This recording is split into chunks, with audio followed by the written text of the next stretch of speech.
think I'm very happy. I thank God for the victory because it was not easy. First half, we are losing 1-0. And second half, we came from behind to win 3-1. I think it's a good thing for us. And I think it's the solidarity in the team, the spirit, and every other person, because we know the importance of this game and the importance of this competition.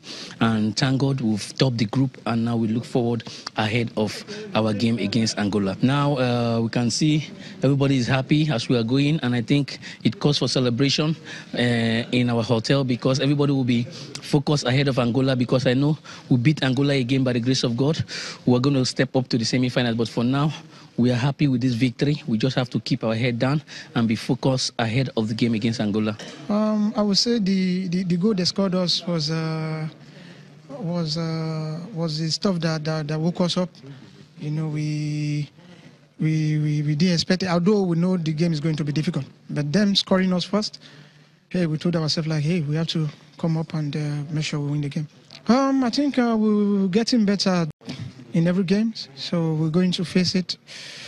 Although it's a knockout stage, so we're going to face it as if we're playing a final game. So we just have to try our best and make sure we come out victorious also. Yeah, I'm very, very, very happy because this is my first time in CHAN. Because my mind now, what I prepare for myself for this Chinese final to win this cup, to go back with Nigeria with cup. Yeah, we expect more than Equatorial Guinea match because first half we do realize that we take the game that we win, but second half we come as normal as we play against Libya.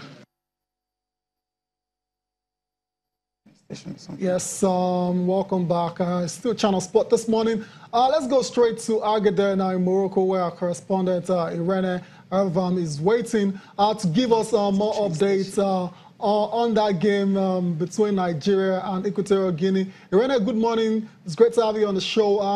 After the first half yesterday, we saw you on air on Sports Tonight, and you were really tense. I imagine you're feeling a lot better this morning. Yeah, a lot better. Good morning, good to be here. Congratulations to you guys. Yeah, what did I hear? Did I hear you say we managed to reach the quarterfinals? You scaled through. You managed to after a scare, almighty scare in the first half. Come on, Tyre. Because it deserved victory. We ended. We didn't manage to get to the quarterfinals. Okay. We ended our spot in the quarterfinals. I have to correct you there. Right. Okay. Carry on. Okay. So, well, yesterday I was a bit tense when that first goal got in, and during the second half, things turned out that were at the media tribune yesterday. We were so delighted that we picked this win. Okay, Irene, after that, after the game and all that, we're actually chatting immediately they finished the game, talking about Rabiu Ali's contribution and all. I was thinking maybe the coach decided to bring him in, and of course he made an assist and also, get himself on the score sheet. That's why the fact that it was a penalty spot. What do you think about his contribution so far in CHAN? Yeah, Cecilia, when Rabiu replaced Ifeanyi, I actually spoke with the coach off camera after the interviews I did with him. I said, come on, coach, what were you thinking? What was going on in your mind when you had to bring out Ifeanyi for Rabiu? He said, well, he has his game plan. That was for yesterday's game, that he has his magic for every game he plays. Okay, so it was that game plan that actually worked out well because we were happy when the victory happened. You talked about the fact that you actually tensed in the first half, but then in the second half you said we didn't manage to win. Fine, we understand because the scoreline is a bit flattering. But looking at the fact that we missed several chances, and when you were talking on Sports Tonight, I actually pity you because I was like, hey, these guys don't go all out. It's not going to be a good thing to talk about this morning. Overall, they're going into the quarterfinals now. You guys are on your way to Tanger, right? Because we got into the quarterfinals. Do you think we will have a chance to go past either maybe Angola or Congo, to go ahead and maybe get to the semi-finals or finals? Cecilia, I think it's a bit early because really we're not certain yet because things can change. For now, when Angola is second in Group D, we're hoping after the final group games in Group D, we'll be able to know who we'll be playing with. But I think it's a bit too early to start talking about the semis. Let's see who will be meeting in the quarterfinals. Then I will tell you for certain if we'll scale through that hurdle. you tell us for certain as the octopus Irene that you are, that you have become since you went to Morocco. Yeah, like you said, as group winners, that means that we will return to Tangier. So when is the journey going to begin for the Super Eagles, and when are they heading back to that city? Yeah, Cecilia, sorry, Tayo, before I left the stadium yesterday, I was told they will leave for Tangier today. But this morning, I'm hearing from my other colleagues here that they will do a training before they head to Tangier. But I'm trying to reach Tony Vitoye, the media officer of the team, but I've not been able to reach him to confirm if the team will leave for Tangier today or not. Okay.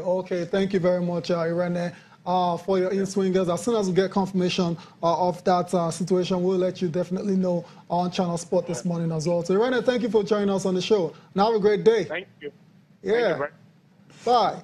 Okay. Train station there. Chidebere, I mean, yeah. Let's move on now from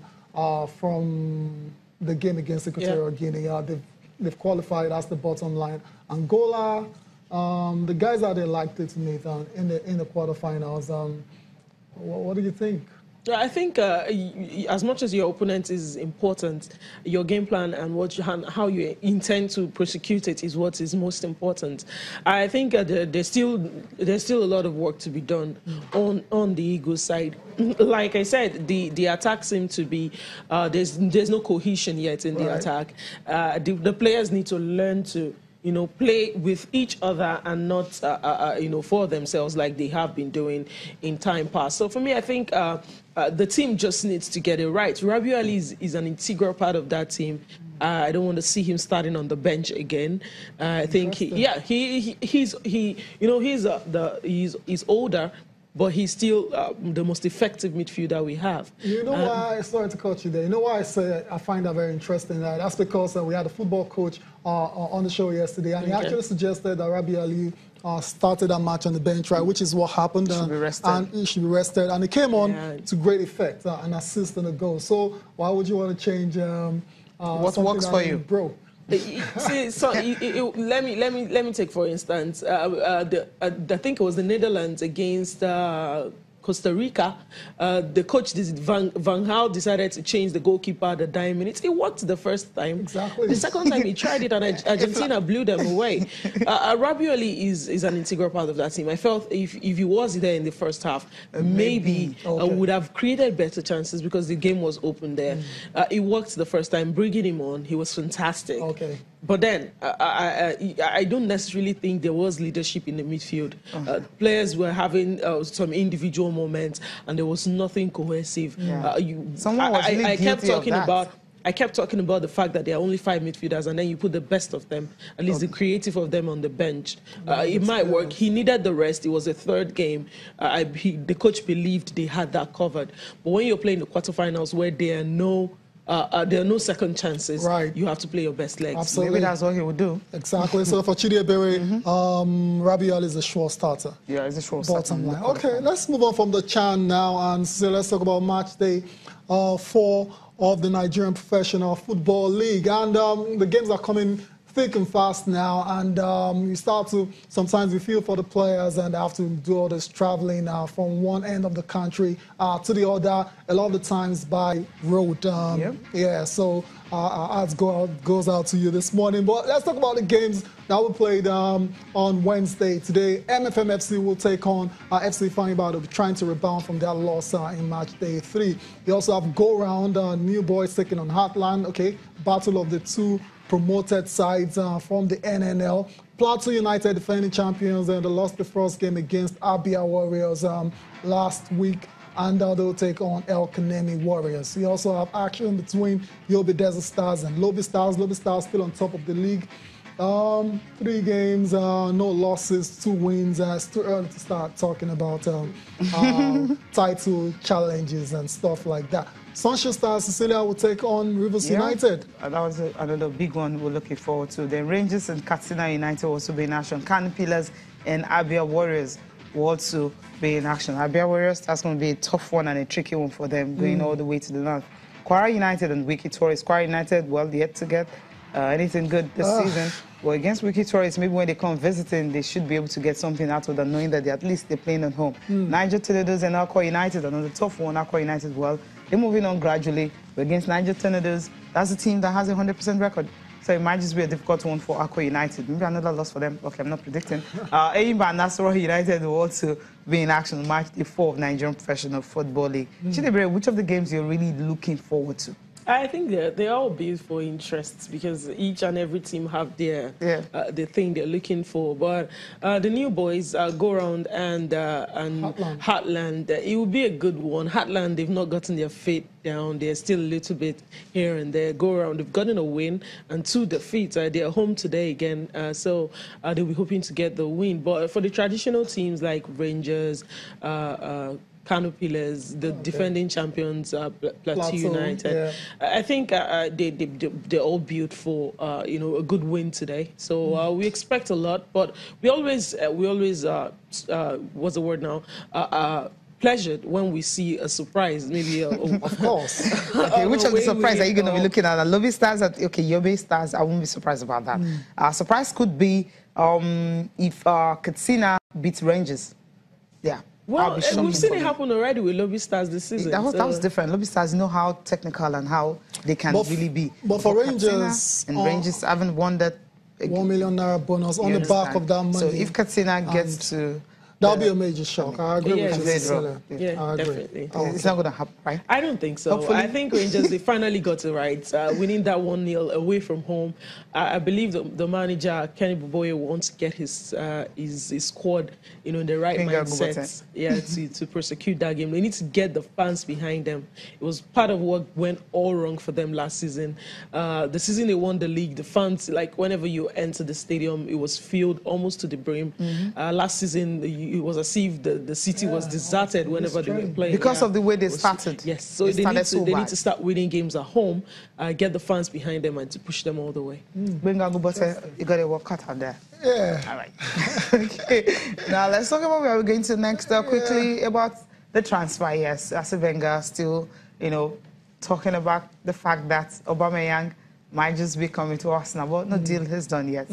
Interesting, no deal yet, but yeah, I mean, Arsenal fans just impatiently waiting for that particular news of Aubameyang coming to Arsenal. But Wenger has also been speaking on that swap deal as well, too, has dominated headlines for obvious reasons. And I think we should just go on and listen to what Wenger has to say about the swap deal that involved Eric Mkhitaryan and Alexis Sanchez. Sanchez is a great guy and has always been committed. Whether did the negotiations go well or not well, it has never affected him. I would just like to remind you that I took him to the hotel on the night before the Crystal Palace game, and he was completely focused and ready to play the next day. Until I told him, look, you can go home, the deal is over the line. So what he did, but no matter how the negotiations went, he was always fully focused on football. Well, overall, I would believe that we lose a world-class player and we gain a world-class player. So how efficient will that work? That will be down to the performances of both players, but overall, I think Mkhitaryan has the qualities to integrate our game, but he's based a lot on movement and technical quality. And I think he has the attributes. He has a good team attitude as well. Confident or not confident, I don't know. At the moment, we are not close to do any deal, is it Aubameyang or anybody else. You never know how close you are, This is a kind of things that at the moment is one of possible movements, but we have other things in mind as well. We have plenty of opportunities in different positions, so the final decision is not made.